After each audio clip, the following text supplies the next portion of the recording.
obrigado, querido. Aleluia. Você está feliz com Jesus?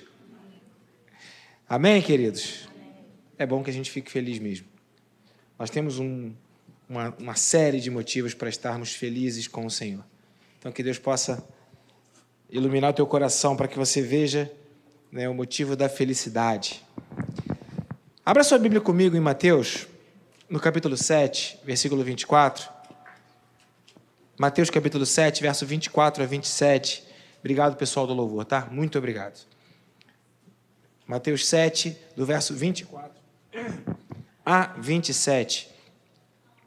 Esse texto, ele fala sobre algo que muitos já conhecem. Mateus 7, 24. Fala sobre onde nós devemos construir a nossa casa, falando que a casa é a nossa vida. E esse texto tem uma expressão aqui que me chamou muita atenção, a partir de um desenvolvimento, de um pensamento, de uma aula que eu dei semana passada, na segunda-feira.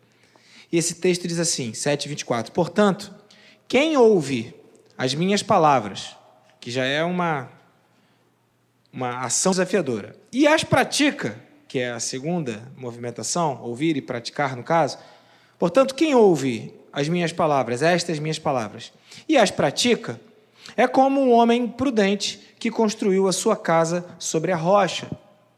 25. Caiu a chuva, transbordaram os rios, sopraram os ventos e deram contra aquela casa, e ela não caiu. Aquela casa não caiu, porque tinha seus alicerces na rocha.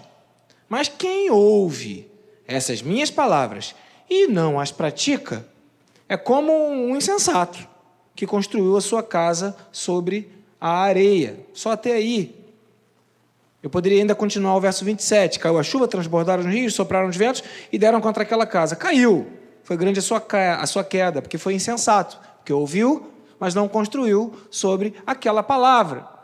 Isso me traz uma missão desafiadora na minha vida. Não sei como você vê isso, mas eu vejo isso como um desafio. Eu tenho que ter acesso à palavra, eu tenho que conhecer a palavra, eu tenho que ouvir a palavra, mas o que eu faço com aquilo que ouviu é minha responsabilidade, é uma decisão minha. E quando fala de algo que é a minha decisão, está falando da minha escolha. E qual é a minha escolha? Qual é a minha vontade? E esse texto claramente ele aponta para mim o entendimento de que eu é quem decido onde eu vou construir a minha vida. Se de uma forma sensata ou se de uma forma insensata, se fundamentado na palavra que eu ouvi, ou mesmo tendo ouvido a palavra, não fundamentado naquela palavra que eu ouvi. E é nesse sentido que a gente é desafiado, porque a gente ouve a palavra que é liberada domingo, e que bom que você está aqui, que bom que você está aqui ouvindo a palavra do Senhor, aleluia, significa que você tem interesse, já é 50% do processo, mas, fala para o teu irmão assim, ó, mas tem que praticar. É terrível quando a gente tenta se isentar da prática daquilo que a gente ouve. E essa isenção, ou essa não prática da palavra que a gente ouve, é que torna o evangelho sem valor, sem sentido, ou nos faz ser religiosos, quando eu não pratico aquilo que eu ouvi. Inabalável é aquele que pratica. Título da mensagem de hoje: os inabaláveis escolhem a vontade de Deus. Você tem o direito a uma escolha. Há um poder de escolha que foi confiado a você. Você quem escolhe. Existe uma tentativa de sermos isentos ou de alguma forma terceirizarmos a responsabilidade. Eu lembro muito de um gabinete que eu fiz há muitos anos atrás. Não vou falar o nome da pessoa, ela não está aqui entre nós mais, já tem mais de 10 anos isso, mas alguém pode lembrar. E ela me perguntou o seguinte: pastor, eu recebi uma indenização, eu tenho 2 possibilidades, e o que o senhor disser, eu vou fazer. Aí eu falei, como assim? Eu recebi uma indenização, estou com dinheiro, ou eu faço uma plástica ou eu compro um carro, o que eu faço? Aí eu não sei nem se eu tinha barba, mas eu dei aquela coçadinha, falei assim, meu Deus, como é que eu vou dizer para você o que você faz? Como é terrível quando alguém quer passar a sua escolha, a sua vontade, a sua decisão para o outro. Como é como é terrível, como a gente quer ser tanto dono do nosso nariz, né? Quando a gente é adolescente, bate a porta na cara. Minha vida é minha. A gente, às vezes, quer transferir a responsabilidade da nossa vida para o outro. Passa um tempo e a gente quer que as circunstâncias decidam, ou o outro decida, ou alguma coisa externa decida, como se a gente não tivesse responsabilidade sobre a nossa vida. Mas quando eu li esse texto, eu é que decido onde eu vou construir a minha casa, ou onde eu vou construir a minha vida, ou onde eu vou edificar a minha vida. E nesse sentido, então, eu fui jogado diante disso a ideia da vontade, né? Vontade. O que eu quero? Qual é a minha vontade? Você tem vontade de quê? De vez em quando você tem vontade de comer, não tem? Você tem vontade? Essa vontade é sua? Ou essa vontade é de alguém que colocou em você? Ou é a vontade do seu corpo, não é a sua vontade? Tem como você dissociar isso? O que é vontade?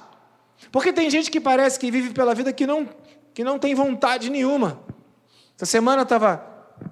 ainda estou impactado e deglutindo a emoção de estar ali junto com a Vitória, que é uma menina de 7 anos que foi desenganada pelos médicos. Eu fui ali orar com ela e com a Ludmila, a mãe, e a gente crê no milagre do Senhor. Ore pela Vitória.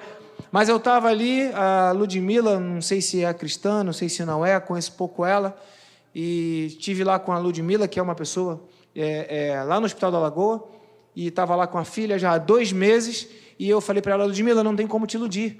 Eu não tenho como dizer para você que eu sou o pastor ungido, que vou chegar aqui e vou declarar a cura e a sua filha vai ser curada. Eu não tenho esse poder, mas eu tenho uma vontade. Eu quero que ela seja curada. Eu quero, e vou orar ao meu Deus, interceder em favor dela, para que ela seja curada. É o que eu quero.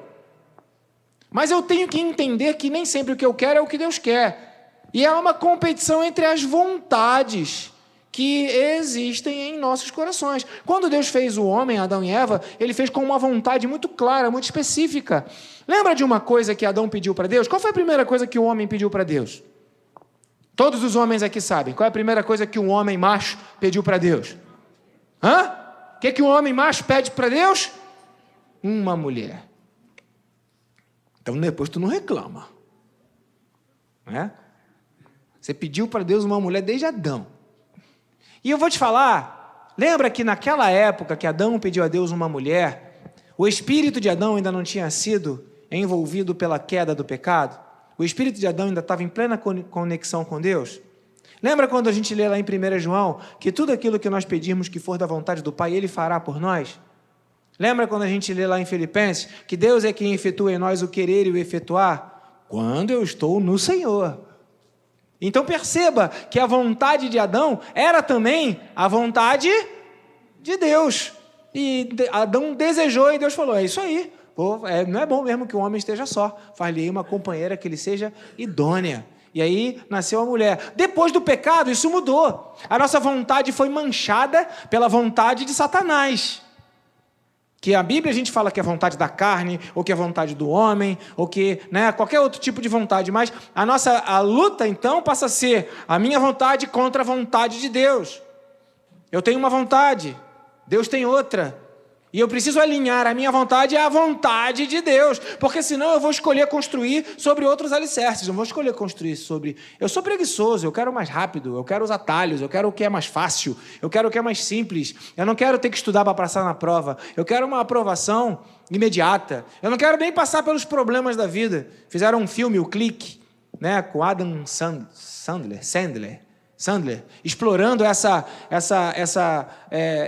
filosofia equivocada de que os problemas são problemas. Os problemas são a vida e fazem parte da vida. E eles constituem o desafio da nossa existência. E é interessante esse filme a partir dessa perspectiva. Então, veja, a gente tem que entender que nós temos uma vontade. Ela pode ser a vontade de Deus, mas pode ser uma vontade que antagoniza com aquilo que Deus quer. Por quê? Por causa do pecado. Se tem uma coisa que distingue o homem de toda a criação, é a vontade. Nós não somos bonecos, nós não somos robôs, nós não somos programados, nós temos vontades e temos escolhas. Você tem escolha. Você pode escolher entre o sim e o não, entre o estar na igreja e o não estar na igreja. E olha só, você escolheu estar aqui na igreja hoje. Bendito seja o nome do Senhor pela tua escolha. Que bom que você escolheu estar aqui. Você podia ter escolhido ficar dormindo, né?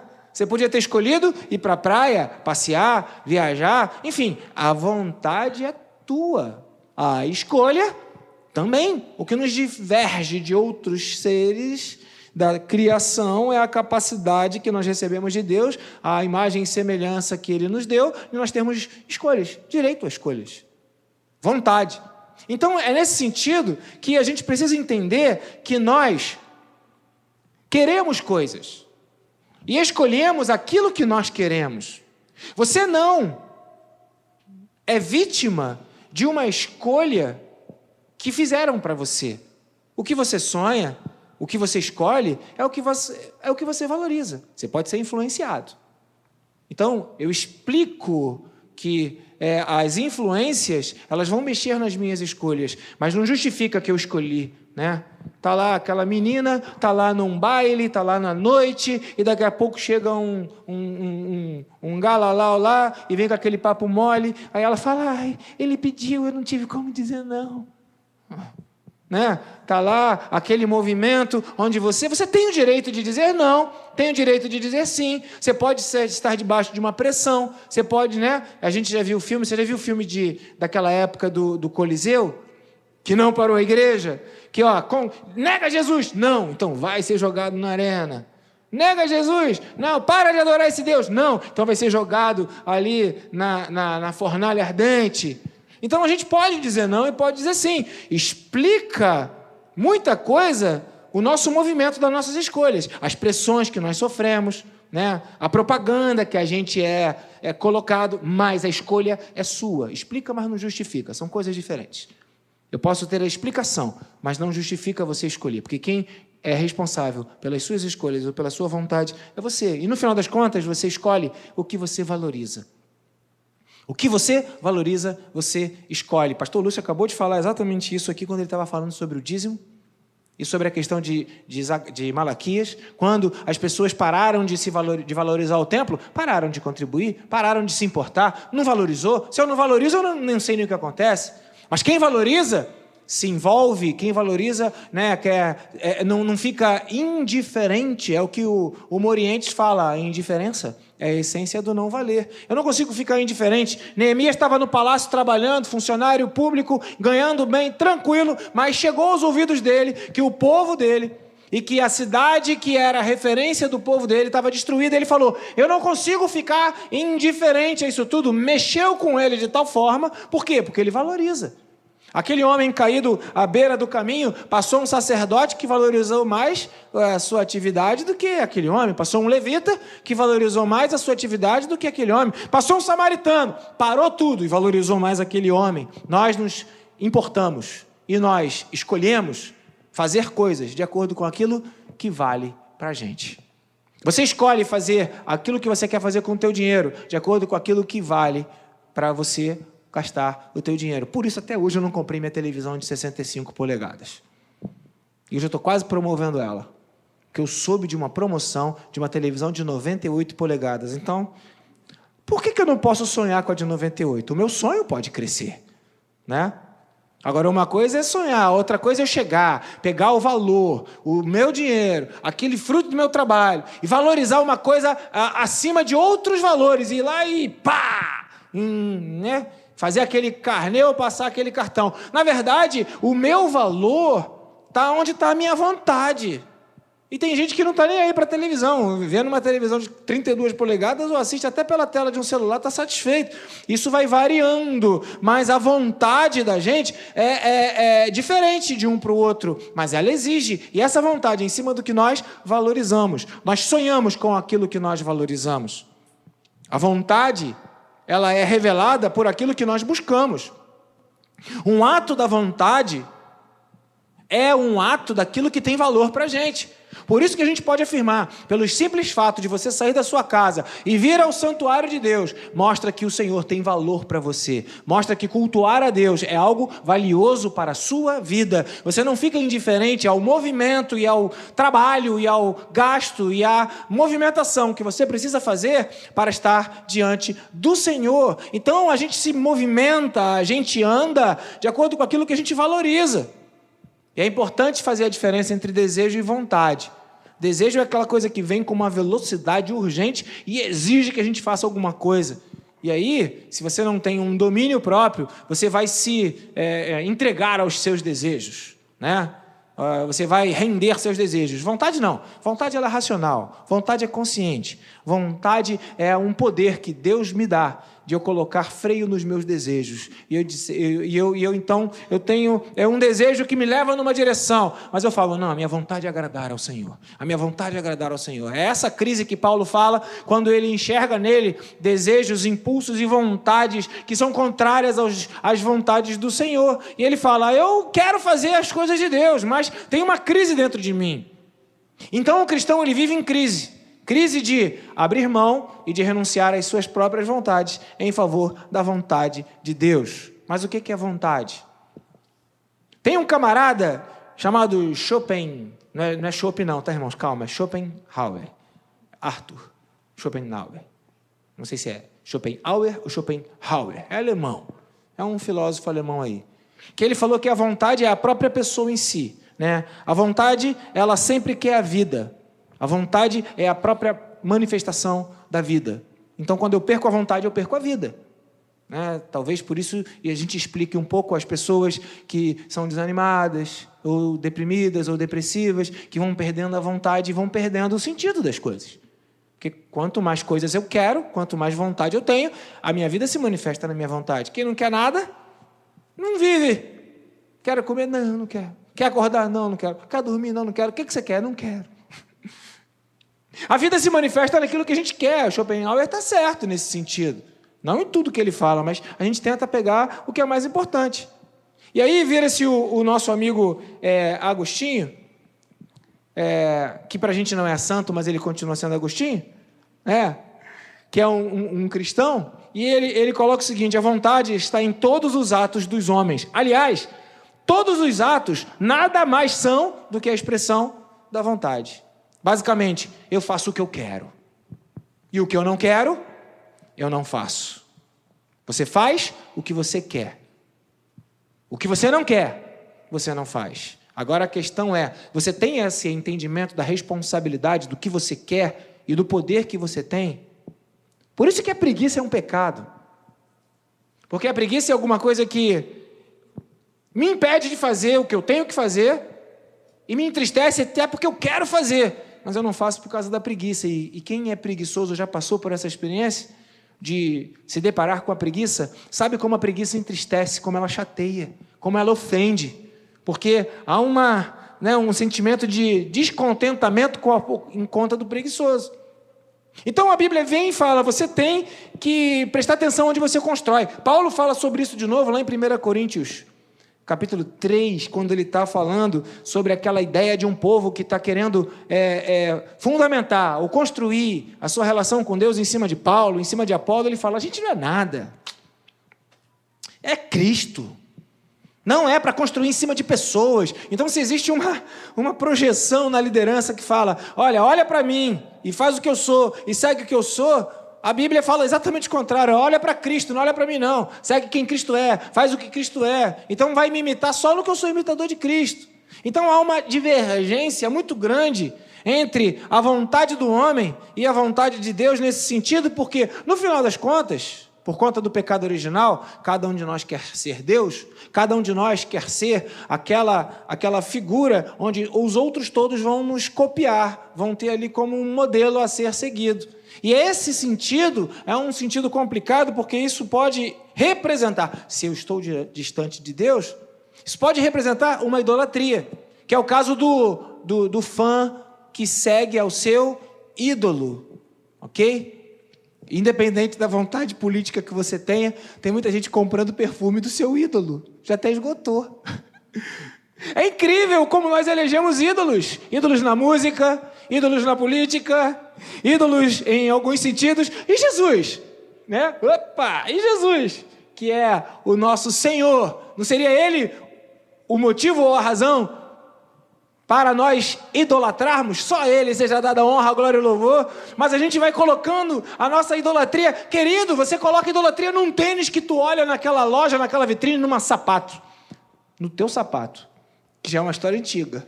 Tu vai lá, olha aquela vitrine, aí tu olha aquele sapato, não consigo viver sem esse sapato. Aí compra. Aí quando você vai ver, tem mais de 100. Não vou falar o nome, mas está entre nós alguém que navega nesses mares. Então você vai vendo, a gente precisa de um sapato, a gente precisa de uma blusa, precisa de uma roupa, precisa de um perfume, precisa de um CD, de um disco. Quem é da época do disco? As pessoas faziam fila na porta das lojas para comprar o disco no lançamento antes que ele acabasse. Porque tem vontade. Hoje, uma das guerras que existem, que estão aí no campo da propaganda, é fazer com que você tenha vontade. É não obrigar você, mas é induzir, seduzir, te levar a você mesmo escolher. Porque quando você escolhe, você faz. Né? Lembram daqueles anúncios antigos? Eu sempre falo isso. Pai, eu quero a minha calói. Pai, eu quero a minha calói. Compre batom. A propaganda tem essa iniciativa, fazer com que você queira. Não é dizer para você apenas que você precisa, não é dizer para você apenas que com aquele celular, com aquela roupa, com aquela bota ou com aquele cigarro você vai ser uma pessoa de sucesso. É mais do que isso, é fazer com que você escolha aquilo que alguém que vai ter alguma vantagem em cima de você quer que você escolha. Há uma batalha pela sua vontade. O que você faz com o seu dinheiro, o que você faz com o seu tempo, o que você faz com a sua vida. Aristóteles fala, a escolha é o apetite voluntário pelas coisas que dependem de nós. Aristóteles sempre vai ser racional. E aí eu fico nessa batalha, e aí eu penso, bom, então eu estou agora seguindo a Jesus, eu não tenho mais direito à minha vontade. Abra sua Bíblia comigo em João capítulo 10. João capítulo 10, versículo 17. João capítulo 10, versículo 17, está escrito, e 18. Por isso é que o meu Pai, isso é Jesus falando, tá? Por isso é que o meu Pai me ama, vírgula, porque eu dou a minha vida para retomá-la. Verso 18. Ninguém atira de mim, ninguém tira a minha vida de mim, mas eu a dou por minha espontânea vontade. Jesus tinha vontade própria. Espontânea vontade de Jesus. Tenho essa autoridade para dá-la e para retomá-la. Essa é a ordem, ou esse é o poder. Eu estou debaixo dessa ordenança, dessa liberação. Eu posso escolher, recebi do meu Pai. E por que meu Pai me ama? Porque eu escolho o que Ele quer que eu escolha. E não escolho o que eu mesmo quero. Por isso que quando ele foi ameaçado, se tu és o Filho de Deus, desce dessa cruz. Ele estava lá porque ele queria, porque ele te amou. Ele escolheu ficar naquela cruz do Calvário. Jesus escolheu você. O próprio Deus encarnado, verdadeiramente homem, verdadeiramente Deus, ele tinha o poder de escolher fazer o que ele queria. Por isso que a tentação de Satanás no deserto era algo realmente que valia. Se Jesus não tivesse direito de escolha, não haveria tentação. E foi o Espírito que levou Jesus para ser tentado no deserto. Então perceba, Jesus tinha escolhas. E ele fala, eu dou a minha vida, eu entrego a minha vida. Eu entrego a minha vida na terra para retomá-la no ambiente da eternidade, depois de cumprir o propósito. Jesus, então, escolhe viver de acordo com o propósito. Eu dou a minha vida por espontânea vontade. Não é por obrigação, nem por medo, nem algum tipo de coação do Pai. É por espontânea vontade. Jesus escolheu. Por isso que o Pai o ama. O admira, meu filho amado, em quem tenho prazer. Jesus, então, fala, eu tenho um direito legal. Meu Pai me deu o direito de ficar com a minha vida. A minha vida é minha, eu faço dela o que eu quiser. Eu tenho um direito legal sobre a minha vida, mas eu a dou. Eu escolho a dar. Por isso que João 3,16, porque Deus amou o mundo de tal maneira que deu o seu único filho. Jesus veio por um ato da bondade de Deus. E Jesus falou, o meu Pai me deu, amém, mas eu também me dou, de boa vontade. Eu me dou por você, eu me entrego por você. Jesus tinha vontade. Se Jesus tinha vontade, eu também tenho vontade. E a vontade de Jesus era estar debaixo da ordem está debaixo do mover, está debaixo do reino dos inabaláveis, está debaixo dessa ordenança do Pai, desse desígnio, desse propósito. Por isso que eu leio João capítulo 7, versículo 1. João capítulo 7, versículo 1. Só o verso 1 só.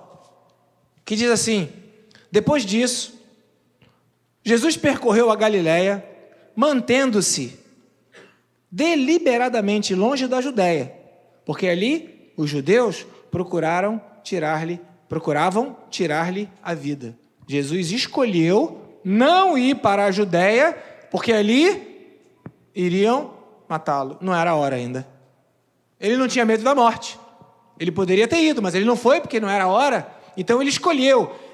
É a vontade do Senhor que eu morra agora? Não, tem coisa para fazer. Então eu não vou para a Judéia agora, porque lá estão procurando tirar a minha vida. Eu tenho vontade. Deliberadamente, Jesus falou: eu não vou porque querem me matar lá agora. E não é hora de eu morrer. Diferente de Paulo, que quando estava indo para Roma, falaram para ele, deram palavras proféticas: você vai ser preso, você vai sofrer. E Paulo chega a dizer: uma coisa eu tenho certeza, que quando eu chegar lá, o couro vai comer. Está preparado lá uma bagunça enorme. Mas não interessa, eu tenho que ir. Ai de mim se não for, né? Eu não tenho como negar a visão que eu recebi. E Paulo fala isso. Eu tenho que ir, eu vou. Porque o propósito é que move a nossa vontade quando nós estamos em aliança com o Senhor. E Jesus, então, tinha essa vontade própria, mas ele escolhe fazer a vontade do Pai. E aí agora eu vou para Lucas, de novo, capítulo 7, e tem um texto que, assim, foi muito interessante para mim a partir dessa perspectiva, né, do interesse ou da vontade de Jesus. Lucas, capítulo 7, deixa eu ler contigo do verso 1 a 10. Falando da vontade de Jesus, da vontade de Jesus Cristo. Lucas, capítulo 7, do verso 1 a 10. Tendo terminado de dizer tudo isso ao povo, Jesus entrou em Cafarnaum. Lucas capítulo 7, verso 1, eu vou ler até o 10. Ali estava um servo de um centurião, doente e quase à morte, a quem o seu senhor estimava muito. Então tinha um centurião, que era um soldado, né? Era um camarada que tinha uma patente maior, era um responsável por 100 pessoas, e um deles, que era muito estimado, estava doente. Esse centurião ouviu falar de Jesus e enviou-lhe esse centurião tinha moral com os líderes religiosos. Então, enviou até Jesus os líderes religiosos dos judeus, pedindo-lhe que fosse curar o seu servo. Então, esse centurião pediu ajuda para os líderes religiosos, para os fariseus, saduceus, os mestres da lei, irem até Jesus. E aí, chegando até Jesus, esses líderes religiosos, que eram conhecidos desse centurião, suplicaram com insistência para Jesus. E qual foi o argumento desses homens líderes religiosos? 2 pontos. Abre aspas. Esse centurião merece que lhe faças isso. Merece.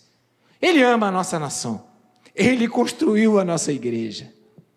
E Jesus ouviu e foi com eles. Numa primeira leitura, eu poderia dizer que Jesus então estava sendo político e pagando um favor para esse centurião. O cara construiu a igreja, o cara fez coisas que todo mundo gostava, vamos responder esse cara segundo as obras que ele fez. Mas isso contrariaria muita coisa do coração de Jesus, de mostrar que é pela fé e não pelas obras, e não pelo que faz. Os mestres da lei acabaram crucificando Jesus porque estavam interessados em manter na sua posição. Eu falei, temos um problema aqui. Jesus seguiu esses caras por causa dos argumentos deles? Essa foi a vontade de Jesus? Pagar o favor desse centurião? Está errado. Aí eu continuei lendo o texto. Verso 6. Jesus foi com os centuriões. Jesus já estava perto da casa quando o centurião mandou outros amigos dizerem a Jesus, já não foram os mestres da lei, foram amigos: Senhor, não te incomodes, pois não mereço. Isso me explicou muita coisa. Os mestres da lei e fariseus chegaram para Jesus e falaram: ele merece. Mas esse mesmo centurião, quando Jesus estava chegando, não foi até ele, mandou outras pessoas Talvez os primeiros ele já soube que não eram as melhores pessoas para terem ido chamar Jesus. Ele imaginou, porque eram da igreja, chamar o Senhor seria melhor chamar, né? Através dos mestres e dos fariseus, mas ele percebeu que não, e ele mandou logo um recado: eu não mereço. Disseram que eu merecia, eu não mereço. Eu não mereço receber-te debaixo do meu teto. Verso 7. Por isso, nem me considero digno de ir ao teu encontro. Eu não tenho dignidade. Então vê como é diferente o recado que deram para Jesus a respeito daquele homem centurião. Disseram, ele merece, ele é digno, a gente gosta dele, e ele mesmo diz a seu próprio respeito: eu não mereço, eu não sou digno, eu nem quero te incomodar. Aí eu te pergunto, será que Jesus não sabia disso? Será que Jesus não tinha esse entendimento no mundo espiritual de que aquele homem não era o que aqueles mestres da lei, líderes religiosos, disseram que ele era? Será que Jesus não conhecia o coração daquele homem? Pelo Espírito ele não se sentiu inclinado a ir lá? A vontade de Jesus, ela nunca é condicionada a valores humanos, a troca, a nenhum pagamento de favor, a política. Jesus, ele sentiu no Espírito e foi. E quando esse homem mandou esse recado para ele, pois eu, verso 8, também sou um homem sujeito à autoridade, com soldados ao meu comando, digo a um vai, e ele vai, digo a outro venha, e ele vem, digo ao meu servo faz, e ele faz. Verso 9, ao ouvir isso, Jesus falou, então foi isso, ó. Admirou-se Jesus e disse, voltando-se para a multidão que o seguia, eu te digo que nem no meio dos líderes religiosos, nem em Israel, eu encontrei tamanha fé. As pessoas agem pelos interesses. Eu estou aqui movido pela fé. A vontade do Senhor, ela era uma vontade que ela era movida pela fé que nós temos e não pelas obras que nós realizamos. Jesus tinha vontade própria. Não era o propósito dele dar um recado de que estava agradando os mestres da lei, que depois iriam crucificá-lo. Não era vontade de Jesus pagar o que aquele centurião fez. Mas alguma coisa moveu o coração do Senhor, e essa coisa foi revelada quando o centurião falou a seu próprio respeito: eu não sou digno, eu não mereço, não te incomoda, dá uma palavra, tu tem autoridade. E aí Jesus então manda um recado para aqueles mestres da lei: olha, eu nunca vi uma fé dessa entre o meu povo. Eu vim para os que eram meus, mas os meus não me quiseram. Ele me quis e deu a palavra, e aquele homem recebeu a bênção que ele queria. E quando aqueles amigos voltaram para casa, não os líderes religiosos, os amigos que falaram a respeito desse centurião, quando voltaram para casa onde o centurião estava, encontraram aquele servo curado, restabelecido. Jesus se move pela nossa fé. Jesus se move por aquilo que nós cremos. Jesus se move pelo entendimento de que nós não merecemos. Jesus se move não por aquilo que nós fazemos para Ele. E olha, gente, eu faço muita coisa. Mas Jesus não se move pelo que eu faço para Ele.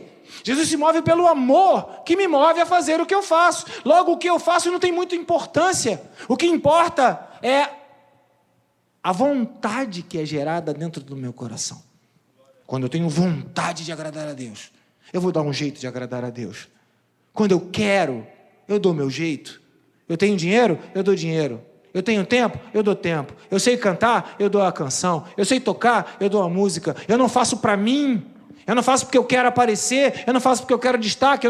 Eu faço pelo meu Senhor. Porque eu tenho uma vontade de agradar o meu Senhor, que me ama e eu o amo.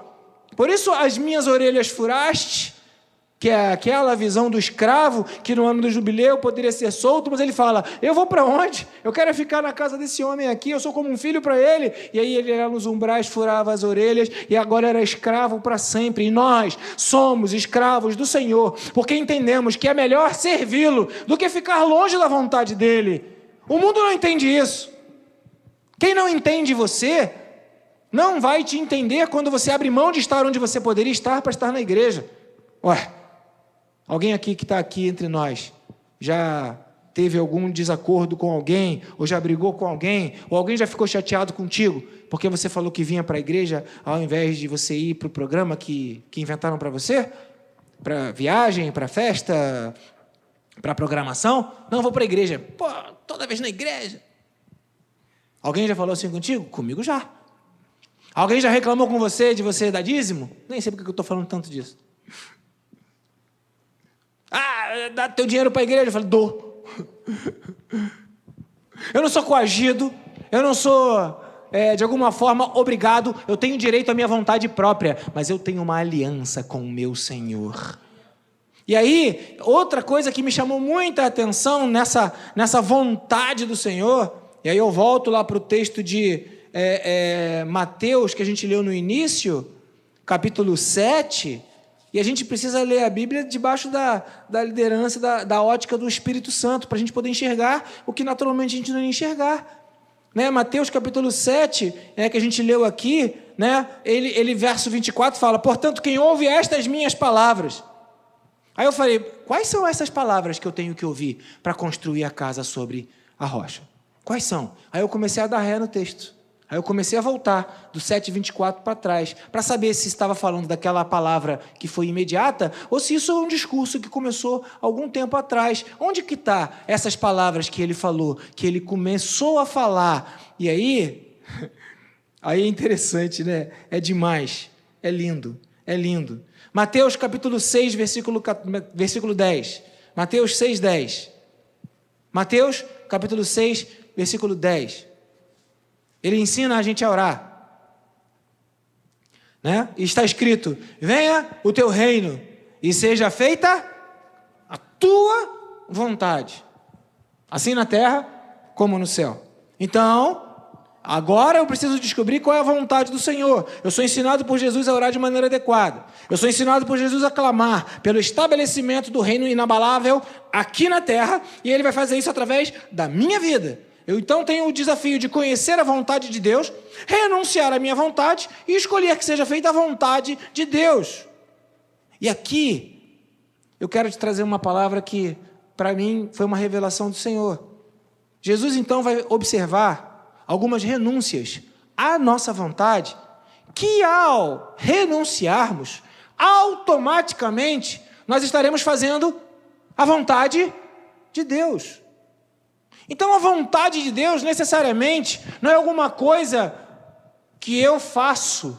A vontade de Deus pode ser uma coisa que eu renuncio, que eu não faço, que é natural, ou que foi gerada em meu coração pelo pecado, mas eu escolho não fazer.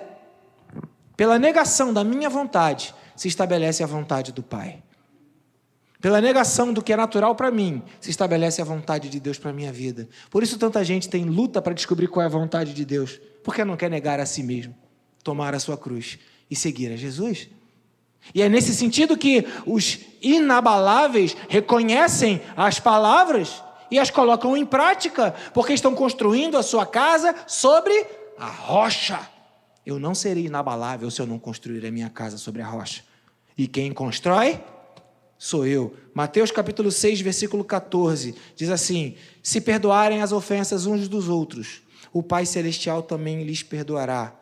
Você tem o direito de renunciar ao direito de não perdoar. E quando você renuncia o teu direito de não perdoar, você tem o direito de não perdoar. A tua mágoa, a tua ofensa, a tua história, o teu passado, o teu presente, o teu futuro, o teu chefe, o teu pastor, o teu marido, você tem o direito de não perdoar, mas quando você renuncia esse direito, você está fazendo a vontade do Pai. 2, Mateus capítulo 6, versículo 16, quando jejuarem, não mostrem uma aparência triste como os hipócritas, pois eles mudam a aparência do rosto, a fim de que os outros vejam que estão jejuando.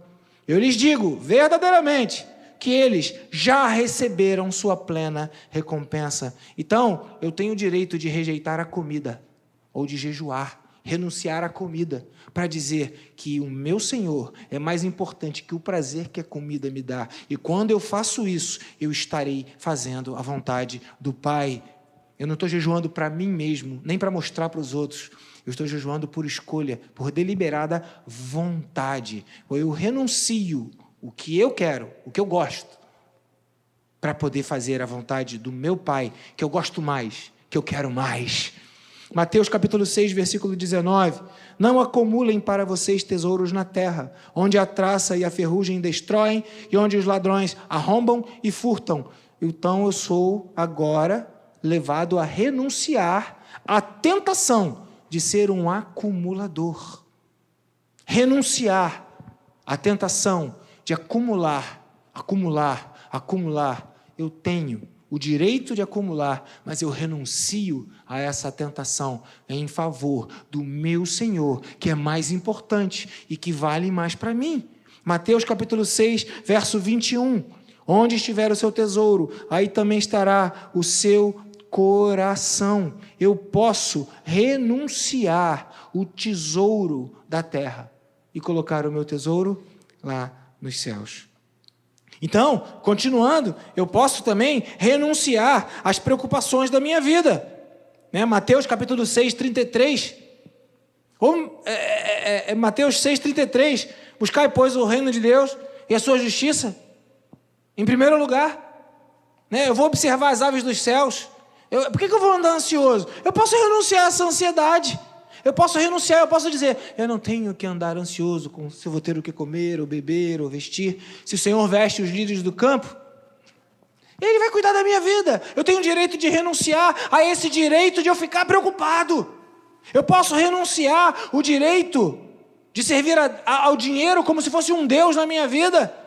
E eu não vou idolatrar e não vou ficar preocupado. O meu Senhor saberá suprir todas as minhas necessidades em Cristo Jesus. Começamos o Casa do Meu Pai, queridos, num momento talvez não muito lógico ou coerente, mas começamos o Casa do Meu Pai e precisamos ter alguns recursos separados para esse fim, e a gente não tem. Na reunião que tivemos sexta-feira, tinha uma turma aqui, eu falei, eu vou pedir sem pena. Aí, olha, eu estou precisando de um freezer ou de um bebedouro. A gente precisa colocar um bebedouro lá atrás, ou um freezer para as crianças, ou uma geladeirinha para as crianças, para poder descer o bebedouro lá de cima aqui para baixo. Por quê? Porque as crianças que vão entrar, as famílias que vão entrar, elas precisam ter uma fonte de água ali atrás, naquela área comum. Então a gente precisa disso, precisa de dinheiro para comprar alimentação. Hoje nós temos a metade do valor que tínhamos quando nós fizemos o projeto Casa do Meu Pai no primeiro módulo. E eu te pergunto, vai aparecer ou não? Porque se Deus é quem chama, se Deus é quem sonha, se Deus é quem tem o propósito, Deus manda as pessoas e manda os recursos. E estava ali uma sala cheia de gente interessada, e estava ali um monte de gente com boa vontade, e as coisas vêm. Então eu tenho o direito de renunciar às minhas preocupações, às minhas ansiedades. Em Mateus capítulo 7, versículo 1, seguindo, não julguem. Eu tenho o direito de renunciar a um olhar cheio de maldade. Imagina se Deus não, passasse os panos, vamos falar essa linguagem? Ou não tivesse graça sobre a sua vida. Imagina se Deus levasse você na ponta da faca. Imagina se Deus fosse exigente contigo, a ponto de ficar o tempo todo mostrando os teus falhas, teus problemas, teus defeitos. Imagina! Se não fosse o Senhor que estivesse ao nosso lado, as águas há muito tempo nos teriam feito submergir. Então, por que a gente não renuncia a esse olhar de maldade ou de juízo em favor do outro ou contra o outro, sempre olhando defeito, sempre falando mal, sempre vendo um ponto? Misericórdia! Eu tenho o direito de renunciar a esse olhar cheio de juízo.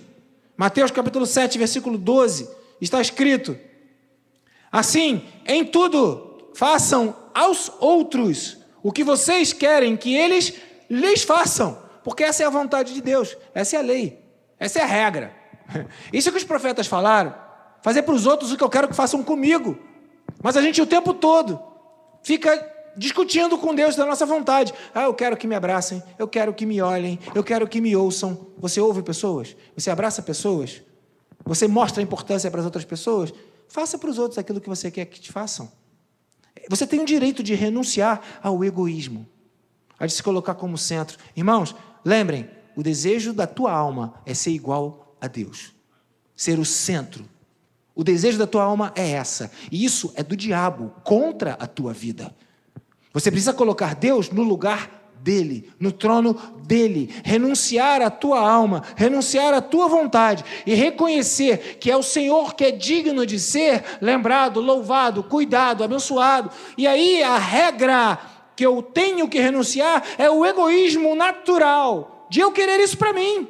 Eu tenho que fazer isso para Deus. Ah, mas e eu? Quem é que vai cuidar de mim? O Senhor saberá cuidar de você. O Senhor saberá ser o teu Deus na tua vida. O Senhor saberá te honrar, te abençoar, te fortalecer, te levantar, te ungir, te animar, te manter de pé, te fazer ser inabalável. Fez com Jesus, fará com você. A vontade do Senhor é essa. Renunciar os atalhos, né? Mateus 7,13. Entre pela porta estreita, largue a porta e amplo o caminho que leva à perdição. Quanta gente quer, né? Tanta gente quer atalho. O que mais vende na internet são aqueles cursos que você ganha 30 mil em 15 minutos. Aí eu te pergunto, por que o cara que ganha 30 mil em 15 minutos está vendendo um curso de 100 reais se ele pode ganhar 30 mil em 15 minutos? Não bate, né? Mas ninguém lembra disso. Compre esse exemplo que em 7 dias você vai ficar rico. Por que o cara está vendendo isso, meu Deus? Né? É complicado. E tem muito trouxa comprando. Então perceba, os atalhos estão aí. E tem um monte de gente propondo para você atalho. Atalho para o amor, atalho para o prazer, atalho para enriquecer, atalho para pagar menos imposto, atalho para poder burlar quem te burla, e vambora. E o Senhor fala, renuncie os atalhos. Mateus 7,17. Semelhantemente, toda árvore boa que dá bons frutos, mas a árvore ruim dá frutos ruins. Eu posso renunciar aos frutos ruins que vêm sobre a minha vida. Eu posso dizer, não quero que isso saia de mim. Eu renuncio isso. Não vou deixar. Eu quero fazer, mas eu não vou deixar. Eu vou renunciar. Então, quando eu renuncio a essas coisas, diante dessas coisas, em Mateus 7,24, Jesus ele fala sobre o prudente e sobre o insensato. Olha, quem ouve essas minhas palavras? Quais as minhas palavras? O que ele disse aqui no capítulo 7, o que ele disse aqui no capítulo 6, o que ele disse aqui no capítulo 5.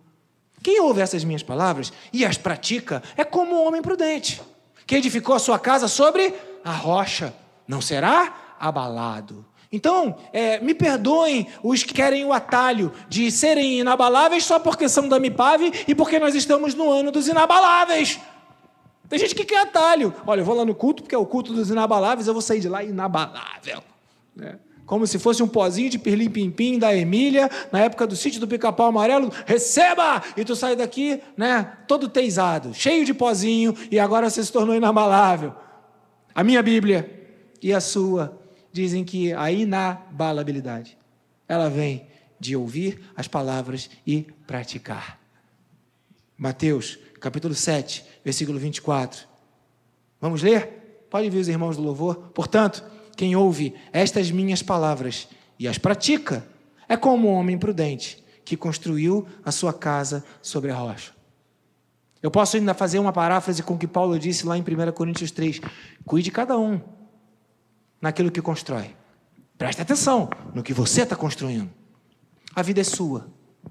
As palavras chegam, as doutrinas chegam, as filosofias chegam, as ideias chegam, as sugestões chegam, mas somente edificará a sua vida sobre a rocha aquele que ouvir as palavras do Senhor e colocar em prática aquilo que ouviu. Os inabaláveis escolhem a vontade de Deus. Por vezes, escolher a vontade de Deus significa renunciar os nossos direitos. E como que alguém que já se sente humilhado porque não tem direito, porque não teve direito, porque passa por umas dificuldades, vai renunciar? Esse é o mistério do Evangelho, que diz que Deus escolhe as coisas que não são para confundir as coisas que são. Deus escolhe as coisas que não têm valor para este mundo, para confundir as coisas que são valorizadas por esse mundo. O mundo dos inabaláveis é o mundo dos que ouvem a palavra e colocam em prática. Os inabaláveis escolhem a vontade do Senhor. Vamos orar, fique de pé. Orar para que o Senhor te torne inabalável através das escolhas certas. Orar para que você possa declarar: Senhor, seja feita a tua vontade e não a minha vontade.